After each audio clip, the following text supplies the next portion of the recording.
প্ৰথম আজি আমাৰ কেবিনেটত আপোনালোকে জানে যে বহুদিনৰ আগৰ পৰা আমি এটা কথা গুৰুত্ব আৰোপ কৰি আছিলোঁ যে অসমৰ গাঁও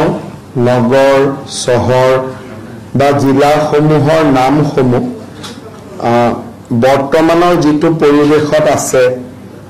তাৰ পৰিৱৰ্তে ঐতিহ্যৰ চানেকি বা কিবা পৰম্পৰা বা সুন্দৰ আধুনিক অসমীয়া নাম যিবিলাক অলপমান সামাজিক দৃষ্টিত বৰ ভাল শব্দ নহয় তেনেকুৱা শব্দৰে গাঁও জিলাসমূহৰ নামাকৰণ হৈছে বা বহুত জিলাৰ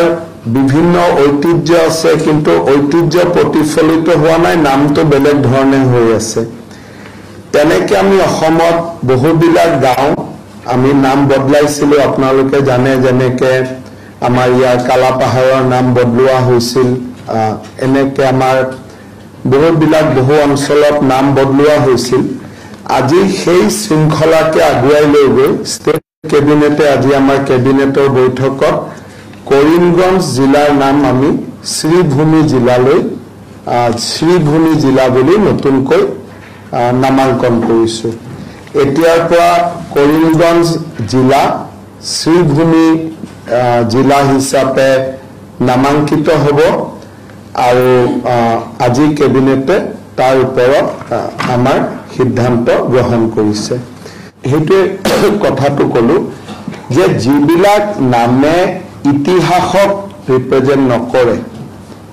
তেনেকুৱা নামবিলাক আমি লাহে লাহে পৰিৱৰ্তন কৰি গৈ আছোঁ যেনেকৈ কালাপাহাৰ নামটো কিয় পৰিৱৰ্তন কৰিবলগীয়া হ'ল বুলি তাৰ কোনো কাৰণ নাই কালাপাহাৰ নামটো আমাৰ অসমীয়া বা বঙালী অভিধান ক'তো পোৱা নাযায় তেনেকৈ কৰিমগঞ্জ বুলি ক'লে এই শব্দটো অসমীয়া অভিধানতো নাপাব বঙালী আমাৰ অভিধানতো নাপাব গতিকে জিলা বা গাঁওসমূহৰ নামবিলাক অভিধানিক হওক যে আমাৰ অভিধানত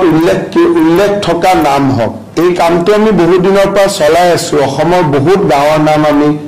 বদলাইছোঁ যেনেকৈ এখন আপোনালোকে গম পাব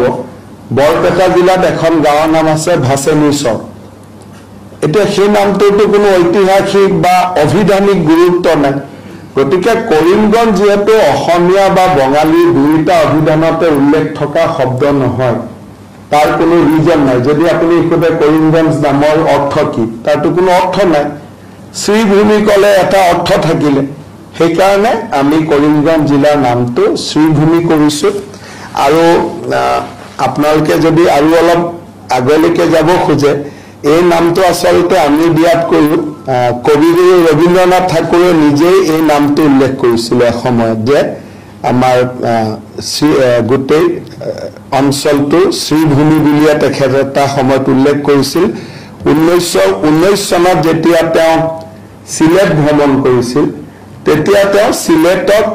সুন্দৰী শ্ৰীভূমি বুলি কৈছিলে আমি এতিয়াতো চিলেট বাংলাদেশত আছে কিন্তু আমি কৰিমগঞ্জ জিলাখন তাৰে প্ৰমুখেদি শ্ৰীভূমি বুলি নামাঙ্কন কৰিছোঁ এই অসমীয়া অভিধানিক শব্দ ই বঙালী অভিধানিক শব্দ কাৰণ সেইটো বেলেগ কোনো কৰাৰ কাৰণ নাই আৰু আমি অসমৰ বাকী গাঁও চহৰ নগৰ যিবিলাক অভিধানিক শব্দ নহয় লাহে লাহে আমি অভিধানিক শব্দলৈকে গৈ আছোঁ সেই শৃংখলাটোতে আজি এটা নামাঙ্কিত হ'ল প্ৰস্তাৱ কেবিনেটে প্ৰস্তাৱ ল'ব লাগে আৰু আমাৰ সকলোৱে বিচাৰিছিল সাংসদ বিধায়ক সকলোৰে লগত এইটোতো হঠাৎ কৰা বস্তু নহয় 2-3 মাহৰ পৰা ইয়াৰ ওপৰত আলাপ আলোচনা ডেফিনেটলি চলি আছে